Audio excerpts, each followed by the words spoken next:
തീർക്കുവാൻ യേശുവിന്റെ രക്തം മാത്രം.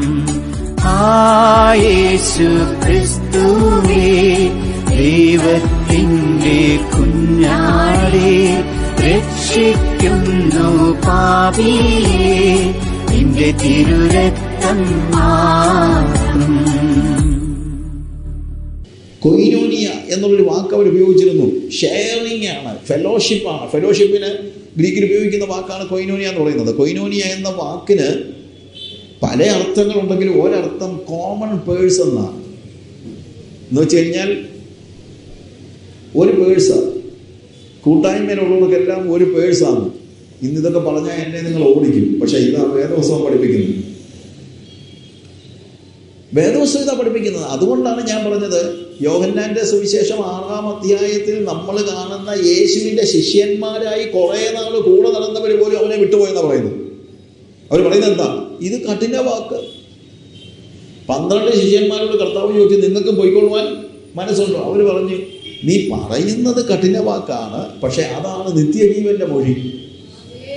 നിത്യജീവന്റെ മൊഴികൾ കഠിന വാക്കുകളാണ്. അത് ഞങ്ങളോ ഞാനോ മറ്റൊരാളോ പറയുന്നൊന്നും അല്ല. ഇത് വേദപുസ്തകത്തിലെ യേശുവിന്റെ വാക്കുകളാണ്. അവരുടെ കൊയിനോനിയ 1-ാം നൂറ്റാണ്ടിൽ നമ്മൾ 1-ാമത്തെ അപ്പോസ്തോലിക സഭയിൽ അവരൊന്നും സ്വന്തമെന്ന് എണ്ണിയില്ല. അവരെല്ലാം മറ്റുള്ളവരുടെ ആവശ്യങ്ങളെക്കുറിച്ച് കൺസേൺഡ് ആയിരുന്നു. യേശു ക്രിസ്തുവിനെ അംഗീകരിച്ചെത്തുന്ന വ്യക്തികളിൽ നിന്ന് നമ്മൾ മനസ്സിലാക്കേണ്ട അവരുടെ ഏറ്റവും വലിയ യോഗ്യത എന്ന് പറയുന്നത് അവരവർക്ക് വേണ്ടി തന്നെ ജീവിക്കുന്നില്ല എന്നുള്ളതാണ്. യേശു തനിക്ക് വേണ്ടി തന്നെ ജീവിച്ചോ? ഇല്ല. അങ്ങനെയെങ്കിൽ യേശുവിനെ അനുഗമിക്കുന്നവനും തനിക്ക് വേണ്ടി തന്നെ ജീവിക്കാൻ പറ്റില്ല. അങ്ങനെയാകുമ്പോൾ ഈ കൊയിനോനിയ കറക്റ്റായിട്ട് വരും. അങ്ങനെയാകുമ്പോൾ ഈ ഷെയറിങ് നമ്മൾ ഉദ്ദേശിക്കുന്ന പോലെ തന്നെ വരും. വേദപുസ്തകം അടിസ്ഥാനമാക്കി തന്നെ വരും. ഞാൻ വീണ്ടും താഴോട്ടുള്ള വേദഭാഗങ്ങൾ വായിക്കുമ്പോൾ, തിരുവത്താഴം എസ്റ്റാബ്ലിഷ് ചെയ്യുന്ന ഭാഗം 22 മുതലുള്ള വാക്യങ്ങൾ വായിക്കുമ്പോൾ, 23 മുതലുള്ള വാക്യങ്ങൾ വായിക്കുമ്പോൾ, ഞാൻ കർത്താവിൽ നിന്ന് പ്രാപിക്കുകയും നിങ്ങൾ കേൾപ്പിക്കുകയും ചെയ്ത് എന്തെന്നാൽ, കർത്താവായ യേശുവിനെ കാണിച്ചു കൊടുത്ത രാത്രിയിൽ അവൻ അപ്പമെടുത്ത് സ്തോത്രം ചൊല്ലി നുറുക്കി, ഇത് നിങ്ങൾക്ക് വേണ്ടിയുള്ള എൻ്റെ ശരീരം, എൻ്റെ ഓർമ്മയ്ക്കായി ഇത് ചെയ്യുവിൻ എന്ന് പറഞ്ഞു. അതുകൊണ്ട് തന്നെ അത്താഴം കഴിഞ്ഞ ശേഷം അവൻ പാനപാത്രവും എടുത്തു. ഈ പാനപാത്രത്തിന്റെ രക്തത്തിൽ പുതിയ നിയമമാകുന്നത്, ഇത് കുടിക്കുമ്പോഴൊക്കെയും എൻ്റെ ഓർമ്മയ്ക്കായി ഇത് ചെയ്യുവിൻ എന്ന് പറഞ്ഞു. അങ്ങനെ നിങ്ങൾ ഈ അപ്പം തിന്നുകയും പാനപാത്രം കുടിക്കുകയും ചെയ്യുമ്പോഴൊക്കെയും കർത്താവ് വരുവോളം അവന്റെ മരണത്തെ പ്രസ്താവിക്കുന്നു. ഇത് യേശു കർത്താവ് തൻ്റെ തിരുവത്താഴം എസ്റ്റാബ്ലിഷ് ചെയ്യുന്ന വേദഭാഗമാണ് നമ്മളിവിടെ കാണുന്നത്. അവിടെ നമ്മൾ അതിനെക്കുറിച്ച് പല ഭാഗങ്ങൾ പഠിച്ചിട്ടുണ്ട്. പഠിച്ചതിനകത്ത് ഉള്ള കാര്യമാണ് കർത്താവ് എന്താണ്? കർത്താവായ യേശുവിനെ കാണിച്ചു കൊടുത്ത രാത്രിയിൽ അവൻ അപ്പം എടുത്ത് സ്തോത്രം ചൊല്ലി നുറുക്കി. അവൻ പറയുന്നത് എന്താണ്?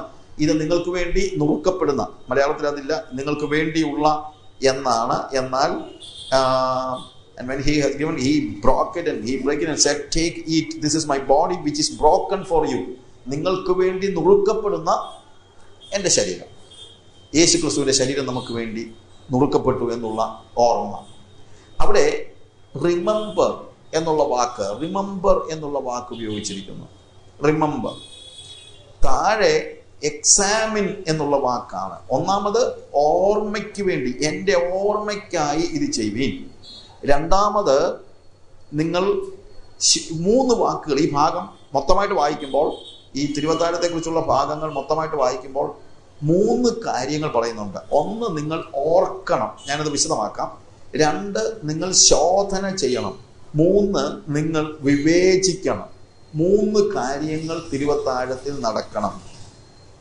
അതിൽ ഓർമ്മയെക്കുറിച്ചുള്ള കാര്യങ്ങൾ നമ്മൾ പറഞ്ഞു ഓൾറെഡി. എന്ത്? അവന്റെ മരണത്തെ ഓർക്കണം, അവന്റെ അസ്തിത്വത്തെ ഓർക്കണം, അവന്റെ റിലേഷൻ, നമ്മളുമായിട്ടുള്ള ബന്ധം ഓർക്കണം. നമുക്ക് ഓർക്കാൻ എന്തെല്ലാം കാര്യങ്ങൾ. എൻ്റെ ഓർമ്മയ്ക്കായി ഇത് ചെയ്യുവീൻ എന്ന് പറഞ്ഞ മുഴുവൻ കാര്യങ്ങൾ നമ്മൾ ഓർക്കണം, പ്രത്യേകിച്ച് അവന്റെ മരണം. And also the body that is broken for you. നിങ്ങൾക്ക് വേണ്ടി നുറുക്കപ്പെടുന്ന എൻ്റെ ശരീരത്തെ നിങ്ങൾ ഓർക്കണം.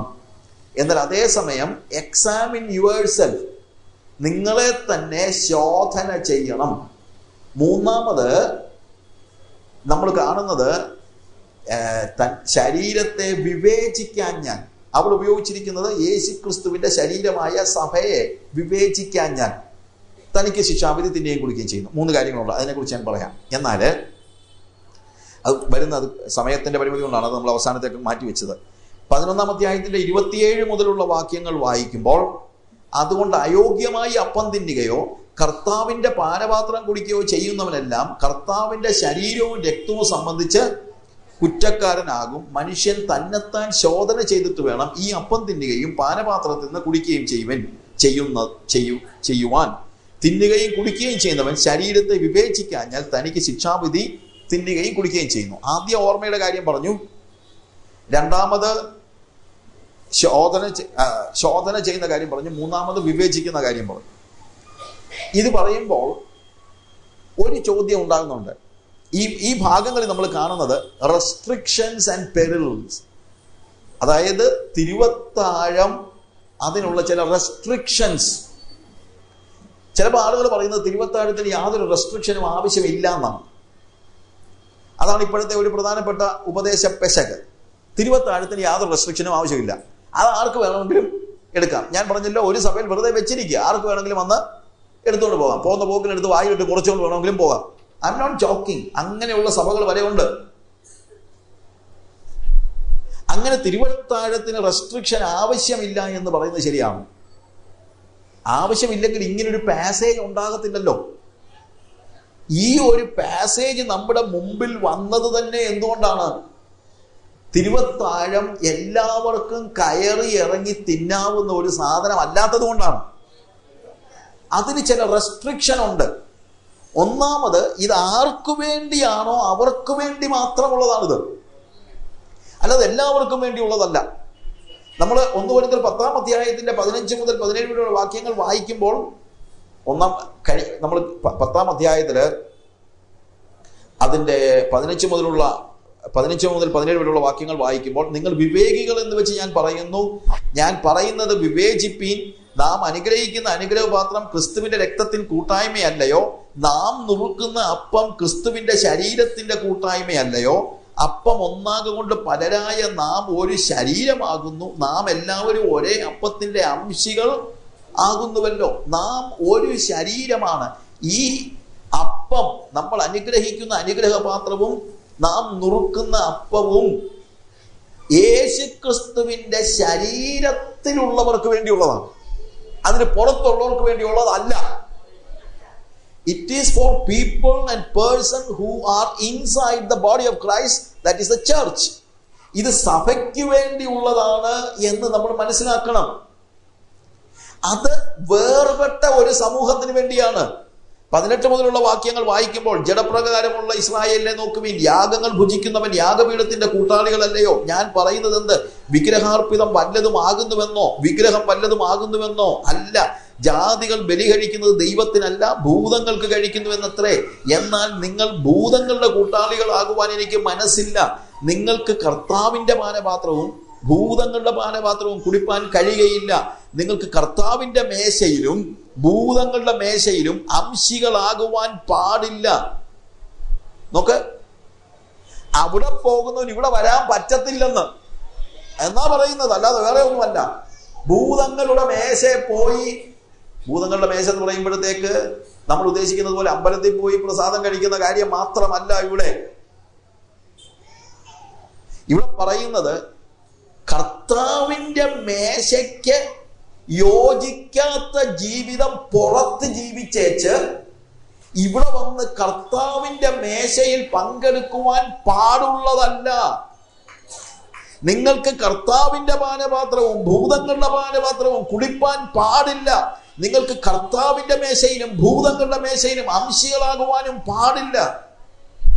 അതിനെന്നാ ബ്രദറെ കുഴപ്പം?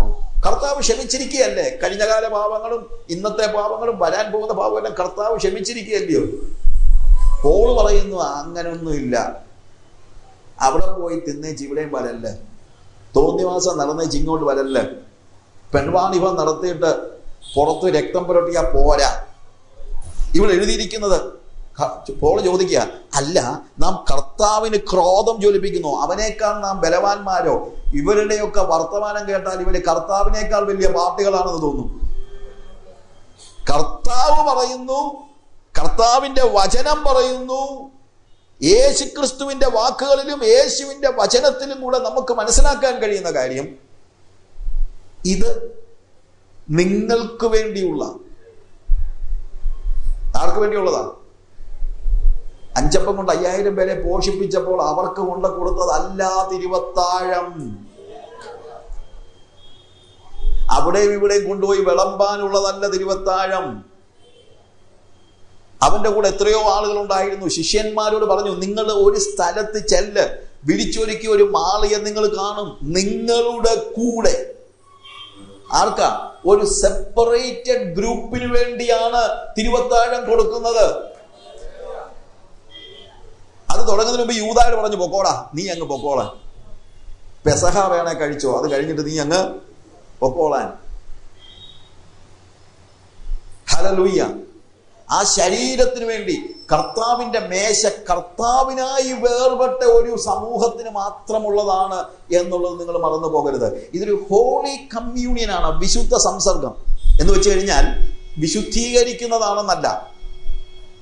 ചിലപ്പോൾ ആളുകൾ പറയും, ബ്രദറെ, നമ്മൾ അവരോട് വന്ന് ഇതിനകത്ത് പങ്കാളികളായി അവരോട് അങ്ങ് വിശുദ്ധീകരിക്കപ്പെടട്ടെ. അങ്ങനെ അവരെ കൂടെ വിശുദ്ധീകരിക്കാനുള്ള ദിവ്യ മരുന്നൊന്നുമല്ല ഇത്. അതായത് പാപി വന്ന് തിരുവത്താഴത്തിൽ പങ്കെടുത്തു കഴിഞ്ഞാൽ അവന്റെ പാപ ഒഴുകിപ്പോകത്തൊന്നുമില്ല. ഇത് വിശുദ്ധന്മാരുടെ സംസർഗമാണ്, അല്ലാതെ ഇത് കഴിച്ച് വിശുദ്ധരാകാനല്ല. ഇത് കഴിച്ച് ഒരാൾ വിശുദ്ധനാവുകയല്ല. ഇത് വിശുദ്ധരുടെ സംസർഗമാണ്. വിശുദ്ധരുടെ സംസർഗമാണെന്ന് പറയുമ്പോൾ അവിടുന്ന് ചോദ്യം ഉണ്ടാകും, ആരാണപ്പാ ഇത്ര വലിയ യോഗ്യതയുള്ളത്?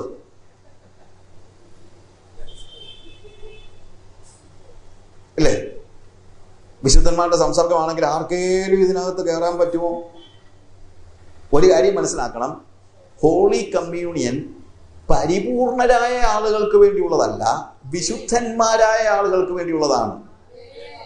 It is not for the perfect people, but it is for the saintly people. കർത്താവിന് വേണ്ടി വേർപെട്ടവർക്കുള്ളതാണ്.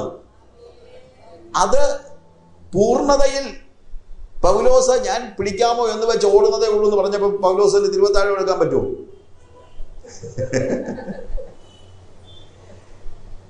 ആ പിടിക്കാമോ എന്ന് വെച്ച് ഓടുന്നവർക്കുള്ളതായത്. അല്ലാതെ കളത്തിന് പുറത്ത് കിടക്കുന്നവർക്കുള്ളതല്ല ഇത്. ഈ ഓട്ടം ഓടുന്നവര്, ഈ പോരാട്ടം പോരാടുന്നവര്, അവർക്ക് വേണ്ടിയുള്ളതാണിത്. ക്രിസ്തീയ ജീവിത പോരാട്ടത്തിൽ പോരാടിക്കൊണ്ടിരിക്കുന്ന ഓരോരുത്തരും അവരുടെ ആ ഓരോ സ്റ്റേജിലും പെർഫെക്റ്റാ. അവർക്ക് വേണ്ടിയുള്ളതാണ്, വേർപെട്ടവർക്ക് വേണ്ടിയുള്ളതാണ്, കർത്താവിനായി വേർപെട്ടവർക്ക്, അല്ലാതെ പാപത്തിൽ തുടരുന്നവർക്കായുള്ളതല്ല. തിരുവത്താഴം സഭയ്ക്കുള്ളതാണ്, തിരുവത്താഴം വേർപെട്ടവർക്കുള്ളതാണ്, അല്ലാതെ തിരുവത്താഴം വഴിയെ പോകുന്ന എല്ലാവർക്കും വേണ്ടിയുള്ളതല്ല.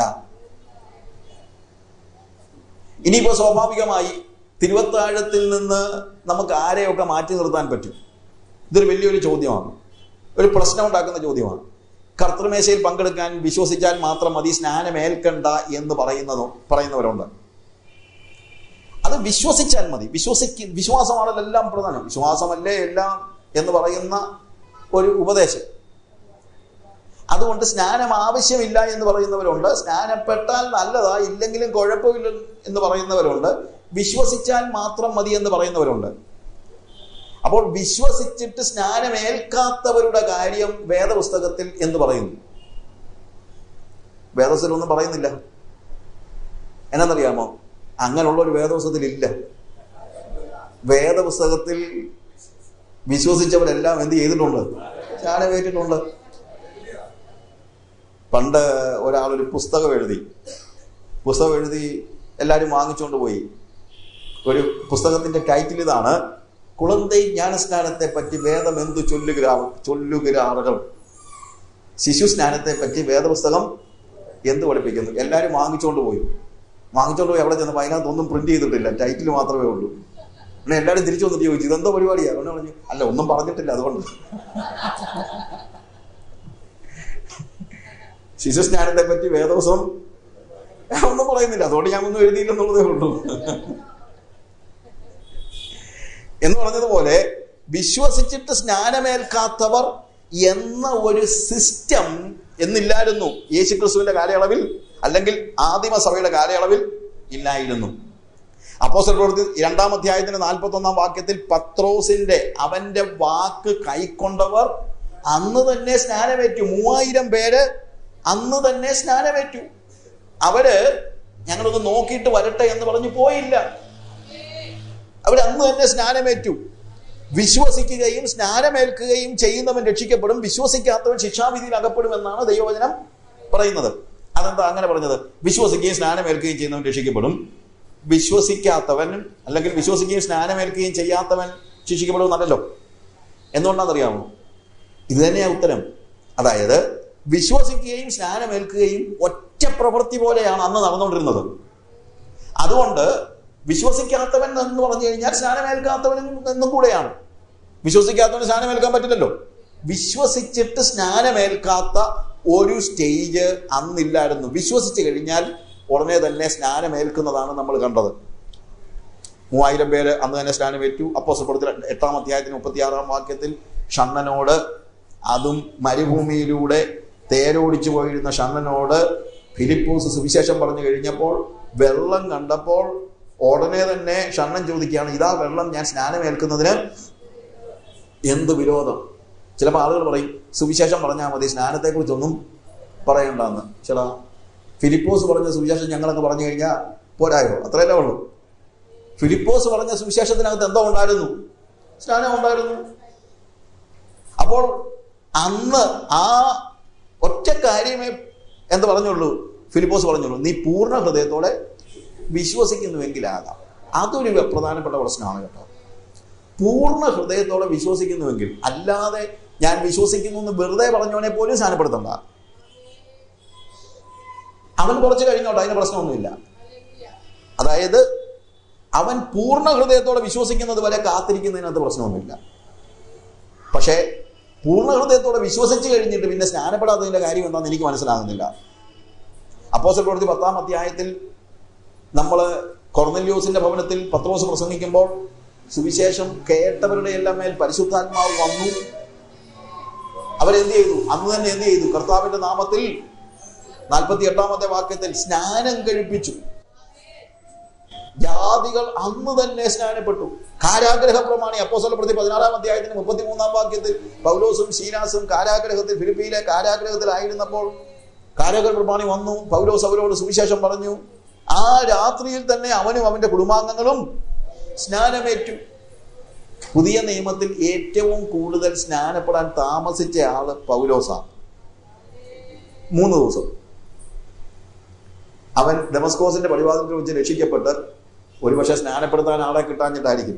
കാര്യം പേടിച്ച ആൾക്കാർ അവൻ്റെ അടുത്ത് പോകത്തില്ല. പിന്നെ വിദൂരത്തിൽ നിന്ന് അനന്യാസിനെ പറഞ്ഞു വിട്ട് അനന്യാസ് വന്ന് പ്രാർത്ഥിച്ചു. അന്ന് തന്നെ അവൻ എന്ത് ചെയ്തു? സ്നാനമേറ്റു. വിശ്വസിച്ച് സ്നാനമേൽക്കാൻ കഴിയാതിരുന്ന ഒരാളെ മാത്രമേ വേദോസം പരിചയപ്പെടുത്തുന്നുള്ളൂ, ക്രൂശിലെ കള്ളൻ. അവൻ എന്ത് ചെയ്തില്ല? വിശ്വസിച്ചു സ്നാനമിട്ടില്ല. എന്തുകൊണ്ട്? അവനാ റിയലായിട്ട് സ്നാനപ്പെട്ടത്. അവൻ കർത്താവിനോടുകൂടെ മരിച്ചു, കർത്താവിനോടുകൂടെ അടക്കപ്പെട്ടു, കർത്താവിനോടുകൂടെ പർദീസായി പോയി. പിന്നെ അവനിപ്പോ സ്നാനപ്പെട്ടില്ലെന്ന് പറഞ്ഞിട്ട് എന്താ അർത്ഥം? ഞാൻ പറഞ്ഞത് കർത്താവിന്റെ ശരീരമാകുന്ന സഭയ്ക്കാണ് തിരുവത്താഴം. കർത്താവിനോട് ചേരുമ്പോഴാണ് കർത്താവിന്റെ ശരീരമാകുന്നത്. കർത്താവിനോട് ചേരുന്നത് സ്നാനത്തിലാണ്. റോമാലേഖനം 6-ാം അധ്യായത്തിന്റെ 3 മുതൽ 5 വരെയുള്ള വാക്യങ്ങളും ഗലാത്യ ലേഖനം 3-ാം അധ്യായത്തിന്റെ 27 മുതൽ 28 വരെയുള്ള വാക്യങ്ങൾ വായിക്കുമ്പോൾ എല്ലാം അവിടെ കാണുന്നത് കർത്താവിനോട് ചേരുവാൻ സ്നാനമേൽച്ചിരിക്കുന്നതായ നിങ്ങൾ. കൊലോസ്യർ 2:9, എഫേസ്യർ 1:22-23, എഫേസ്യർ 2-ാം അധ്യായം 19-ാം വാക്യം, 4-ാം അധ്യായം 15-16 ഇവിടെ എല്ലാം വായിക്കുമ്പോൾ യേശുവിനോട് ചേരുന്ന വ്യക്തികളെ കുറിച്ച് ചേരുന്നവർ. ഒരു നിമിഷം കണ്ണുകളെ അടയ്ക്കാം. സ്വർഗപിതാവേ, കർത്താവേ, പാപക്കടം തീർക്കുവാൻ യേശുവിന്റെ രക്തം മാത്രം. ആ യേശു ക്രിസ്തുവേ ദൈവത്തിന്റെ കുഞ്ഞാടേ, രക്ഷിക്കുന്നു പാപിയെ നിന്റെ തിരുരക്തം മാത്രം.